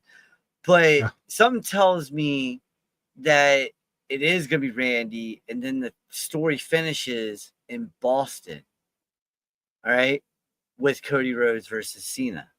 And that's what I think Cena loses the title is in Boston anyway. But I mean, yeah, I see, and that's what keeps me thinking that it's going to be Randy because I don't see him getting screwed out, but I do at the same time. So I'm just going to go Randy on this one. We're going Randy. Okay, another disagreement. So to answer your other point, in my opinion, there is zero chance that John Cena carries this title into his last match in Boston. That's in what, November? I think there is zero chance. It's in December. December, okay. I thought it was in November. Yeah, no, it's like December 11th or something like that. I don't think there is a chance in hell that he takes that title into Boston. Yeah, no, I'm listening. But that's the only reason I think it's Cody, because I think they want to get that title separated. They let John have his heel run from WrestleMania to SummerSlam. He got to face some of the biggest heels that he's ever faced earlier in his career, in that kind of juxtaposition, kind of where he's the heel now and they're the faces, in CM Punk coming up and in Randy Orton, his two biggest rivals, who he's always been the good guy and they've always been the bad guy. they got to play that scenario out that we've all dreamed of where John Cena's the bad guy and Orton and Punk are the good guys. We got to see those two matches now after Saturday night. I think that's all you really need. And that's if to say Cena wins. I guess we're both kind of alluding to our next pick with the way we're talking. Yeah. But for lack of spoiler alert, I guess I don't think there's any way he goes to Boston with that title. Well, let me ask you this. After Cena wins, and we're already talking about Cena wins next match, so yeah, we'll go put it up there. Yeah. Obviously, Cena and Punk. We both think Cena's going to win this match. So Cena wins. Let's say that. Oh, we already said that. Does he throw the championship belt? Does he throw the belt in the fridge? No. Yeah, like the Saudi Arabian fridge. Throw it in there, take a picture. And that would complete the whole copy and paste. Yeah, storyline. So if Punk were to win this match, shockingly, would it change your thoughts on the match? It's a good question from Ultimate Sports Network. Not really. I mean, I know this is going to be a good match, for as old as both of them are. I think it would be a good match no matter what. Personally, the only thing that could ruin this match and is being real is if some shenanigans from R-Truth happen or Ron Killings happens again. Yeah, but he does deserve it. He does deserve a shot at Cena for that title again because he got DQ'd. So I mean that's probably what's going to happen is some shenanigans from Killings. Okay, so I'm sorry, I misread his question. He's saying, does it change Cody versus Randy depending on who? See, I think this is going to be the main event. Cena and Punk's going to be the main event. So I think Cody and Randy will have already happened. Yep. By the time we get Cena, and I think. And it doesn't matter to me whether Randy wins or Cody wins. Yep. Both of them have said they're going after John Cena. Yep. And both of them are already on SmackDown, so they'll go after Cena anyway. So I don't. It wouldn't change my mind either way, regardless of who wins. Yep. Yeah. No, that wouldn't change my mind on that one. Yeah. No, this is gonna be a good match, though. I'm looking forward to it. So, yeah. And I mean, I think they're both going to be really good matches. I think Cody and Randy may be the match of the night for me. It has a very good chance to be match of the night because there's so much story in that with all their history as well. Yep. And I think it will be a better wrestling match than Cody than Cena and Punk. So I think overall, if you add the story and the wrestling itself, I think Cody and Randy will end up being the better match than Cena and Punk. Yes. Even though they both have a ton of history to them. And to answer that question right there, yes, this has been spoiled for like weeks.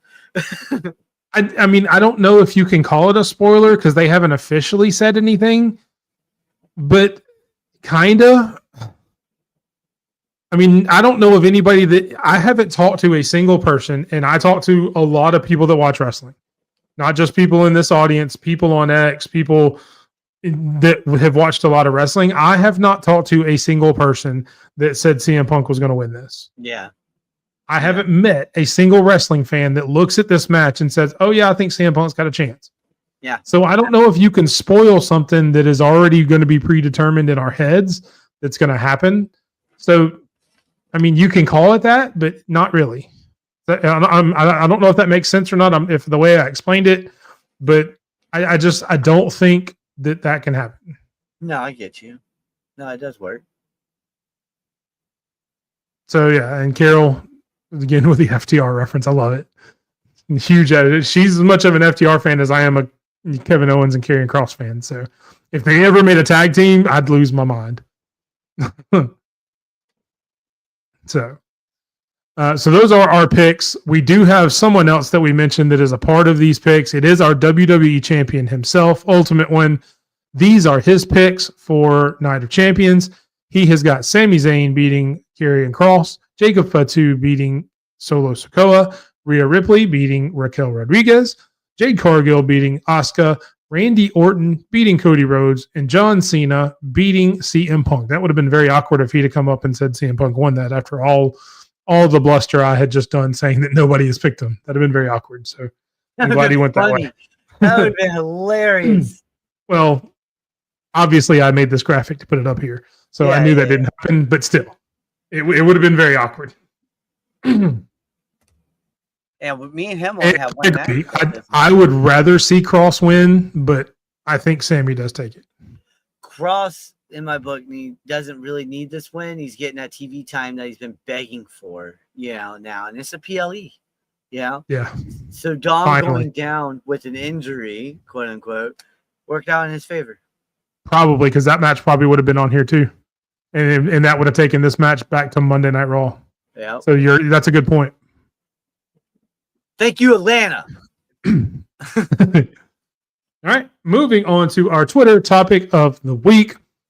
It was announced that there's a new wrestling company in town, Real American Freestyle Wrestling, created by Eric Bischoff and Hulk Hogan and some third guy that I don't know his name.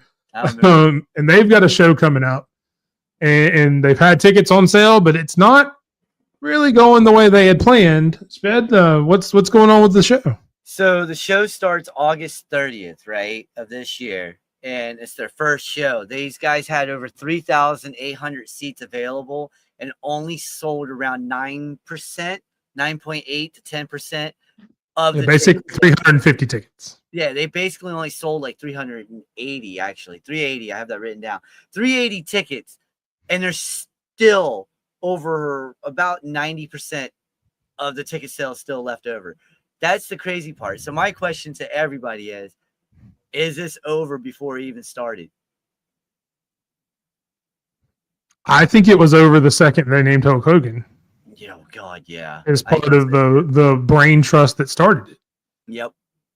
I mean, Eric Bischoff and Hulk Hogan are the ones that pretty much killed WCW and TNA when they were respectively in those two companies. Yep. So as soon as those two names were put together, and more specifically Hulk Hogan, I think it was doomed to go on because, one, Hulk Hogan doesn't have any good press anymore. At least back in the WCW and TNA days, people didn't know he was a piece of trash. And now we do. So that's even less people that are going to follow him. And as soon as you put his name on this, that's the whole reason that they're not. I mean, he's still got the Real American beer or whatever. So if they hadn't signed that contract before they got smarter, that his name wouldn't be on that anymore either. Yep. And until you told me or until I saw this post, I couldn't have told you when their show was. August 30th. I didn't care. I when I saw this post, I was like, oh my God. And you're right. If you subscribe on the Twitch channel right now, you get the RKO Hulk Hogan. So yeah, go over to Sped's Twitch, Sp3d ROCK. Give us a subscribe. You can use Amazon Prime. Doesn't cost you a thing. You get to watch. Hulk Hogan get RKO'd. It gives you a little video. Yeah, let's so if you want to see that, yeah, definitely go do that. Party. That's it. Just give me an RKO party on Hulk Hogan, and we're good. But yeah, no, I put this up because again, no one cares about him, but people talk. Anytime you put Hogan and Bischoff, or even just Hogan himself, people talk. So that's Bischoff too. Bischoff he draws attention with just his name too. He draws attention. Yeah, they obviously don't draw fans, but they draw attention. Exactly. But that's the thing, though. Like people were talking about AEW, not going to be around for so long. AEW's going to be around, folks. AEW's not going nowhere. This is not going to be around unless Dwayne takes over and says, "Hey, let's get rid of that Real American BS name and keep freestyle wrestling." That sounds cool. Is never going to happen. Yeah, I know. Yeah, we got a better chance at winning the Kentucky Derby with a donkey than Dwayne taking over. There it is. American freestyle wrestling. Yeah, right. There's a Sped special, folks. Oh man, I love it. Let's see. One thing I'm getting tired of, says Ultimate Sports Network, is Jay's one more time stuff. Yeah, I'm with you. I'm burnt out on Jey Uso right now. I used to be a fan, and I'm still a fan of him in general. But I'm definitely not a fan of this iteration anymore. I'm burnt out on it. I need a break.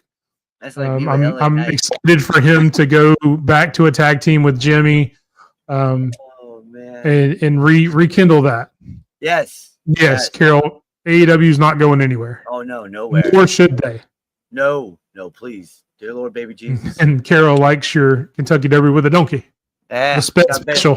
The Sped Special got a better chance to win a Kentucky Derby with a donkey. Yeah. Leave us a comment. Let us know what you think. Thank you guys, Carol, Ultimate, Isaiah. Thank you guys for letting us in on your opinions on that. If you're watching us right now, make sure you leave a comment and let us know what you guys think as well of the future of real American freestyle wrestling. Hey, it's going to be the future of XFL. What XFL started. No, you shut your mouth. When they first started, I said. Okay.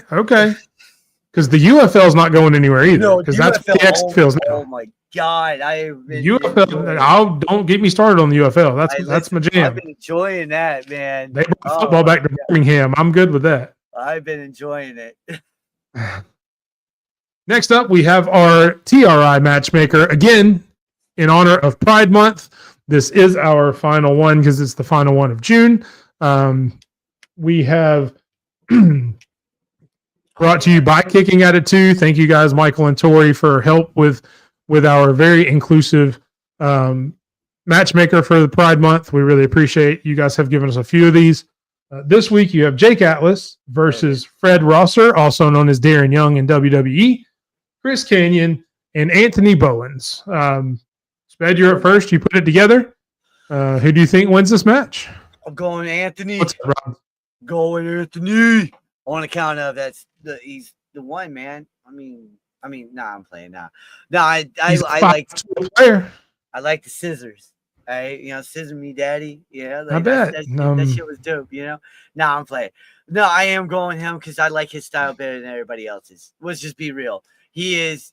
Look, I like K-On as well, but if you put Anthony out there, that dude is quick. He's got the power and he's got that charisma, and I think he takes it. He's sneaky. What's going on, Robert? How you doing, brother? But yeah, he is very Isaiah picks Chris Kanyon. Yep. Yeah, that's what I was saying. At Kanyon, I like that pick, but I like this kicking out at two. This was a great freaking bring in. I like that. But this definitely going to Anthony. I think K-On is great. Everybody in this is phenomenal. First off, but Anthony wins this. I think K-On takes the pin though. Sorry. See, I would say Jake Atlas takes the pin. Ooh, I was having him fight on the outside. There you go, buddy. Welcome in, Robert. Yeah. Maybe we need to start an OnlyFans and only sped. That's definitely something. What's going on, Robert? Appreciate you coming in. So and this one's hard because all four of them are really good. I've seen all four, on TV in different promotions. I'm a huge Darren Young fan. I'll start by saying that. Yes. I love Darren Young in WWE. Him and Titus O'Neil with the real-time players. Obviously, when he had the run with Bob Backlund, you see Bob Backlund in the background there after they broke up the primetime players. But I agree with you. Anthony Bowens is just a step ahead of all four of them. I think Chris Kanyon would bring the power there of all four of them. Yes. Jake Atlas, I probably know the least about, but have seen him some. He's also obviously a very good professional wrestler, but I just don't know as much of him. So I think it would come down to Darren Young or Fred Rosser, whatever you want to call him, and Anthony Bowens. I think Anthony Bowens gets the better of him, and you end up with Anthony Bowens with the win. Did you see that? Oh wow! I saw Robert that. Was not into the primetime players. Darren Young or Fred came out and said he is ready for another WWE run. He is now ready. I would love that for another WWE run, and I was like, I'm all for it. Just don't give me the. I'm good with Titus O'Neil coming back. No, that's a clumsy essay right there. That's a very clumsy man. He tripped one time. He trips all the time in the ring. He gets into the freaking ring tripping up. I love the man. Don't get that happened one time. I love the man. Go back and watch some of this stuff. Like you've never tripped in your entire life. I trip going into the bathroom. Yeah, like my dog trips me up every 5 seconds. Yeah. That man will never live that down. He will never. Unfortunately, just like your boy AJ is never going to live down his. I love how he's playing that off though now. You know, like he was going. Okay, him in NXT the other day was hilarious. That crap was awesome. I love it. Yeah, I do have Anthony Bowens winning. I think Anthony Bowens is a future champion in AEW. Yes. Not tag team, future singles champion in AEW. Keep him away from Max Caster or whatever his last name is. Keep him away from him. I love him as a tag team, but this dude is just what did he? They don't need each other. He's drinking a bunch of haterade, is what I'm trying to say here lately, and he's just been going and popping the mouth off for no reason. That's what I'm saying, but that's a different story. TNT champion, I like that. I like that. You know, I do like that because that's to me that's the third best males belt. Well, it'll be third after they combine the other two for sure. Yeah. No Max. No Max Caster. Oh God, no Max Caster. Max Caster. It looked like an O there for a second. What you don't want more of the best wrestler in the world? Yeah, the crappiest rapper in the world, Malibu. It does better. All right. But that is our show tonight, guys. This is where I sign off because we do have the final word with Sped coming up. So I will say thank you to everyone in the comments: Isaiah, Carol, Robert, Herb and Raj, Lady Alpha, Mike from Kicking at It too. Everyone else, if I forgot your name, I'm sorry. Randy, TC, Cade, everybody else. Thank you guys so much. You guys make this show great. We can't do this without you because otherwise it's just me and Sped talking about wrestling, and we can do that. It just makes it a lot better with you guys involved. Yes. So thank you guys to everyone. Thank you for 201 subscribers. Please tell a friend if you like what you see. Tell them to come subscribe to us as well. We are looking to get 500 subscribers by the end of the year. So that is our next goal. We finally hit 200. And yeah, thank you guys so much. Make sure you try Glitch Energy. We were drinking the Nerdies tonight. That is our new sponsor. There is a link in the description of the video. Click on that link. Go to glitch.com. Buy you some merch. Buy you some drinks. I've tried 3 of them now, and they're all delicious.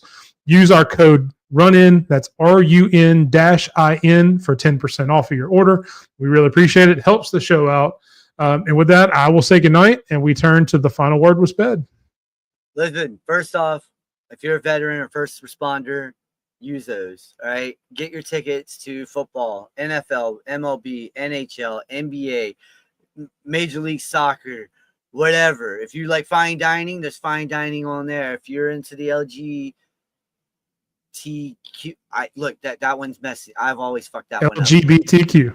That one. I always fuck that one up. If you're in that, there's a section for that too. They got a bunch of stuff. It's actually really freaking cool. Everything 4 tickets under $20 for anything that you do. Great seats no matter what.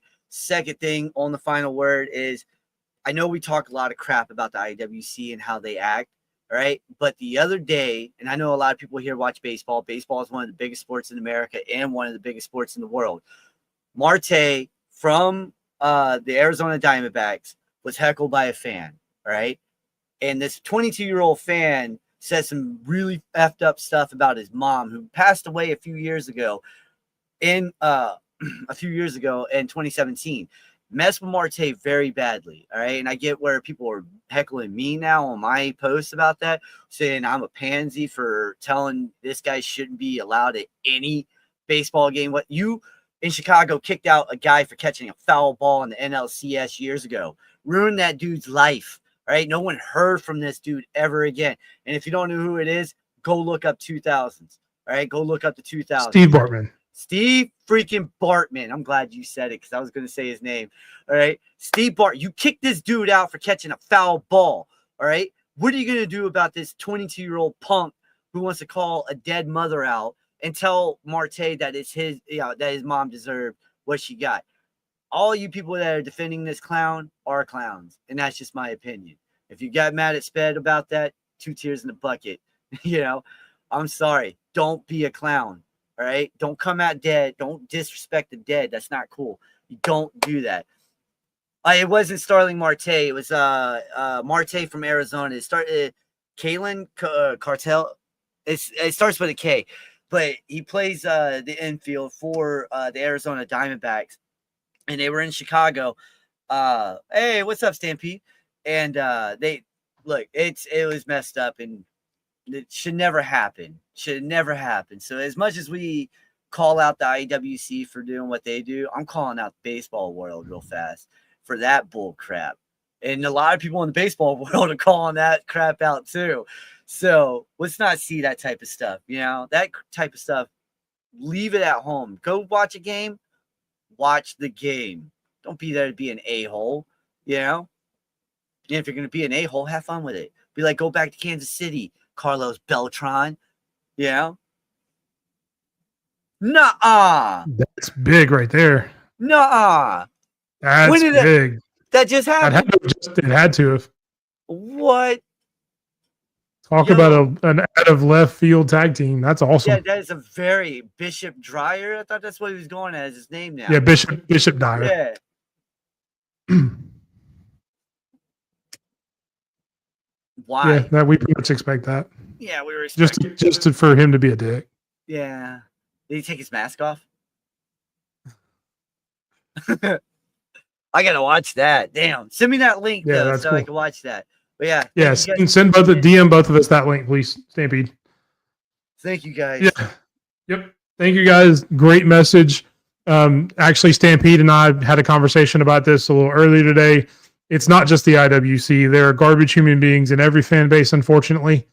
So don't be that. Don't be one of them.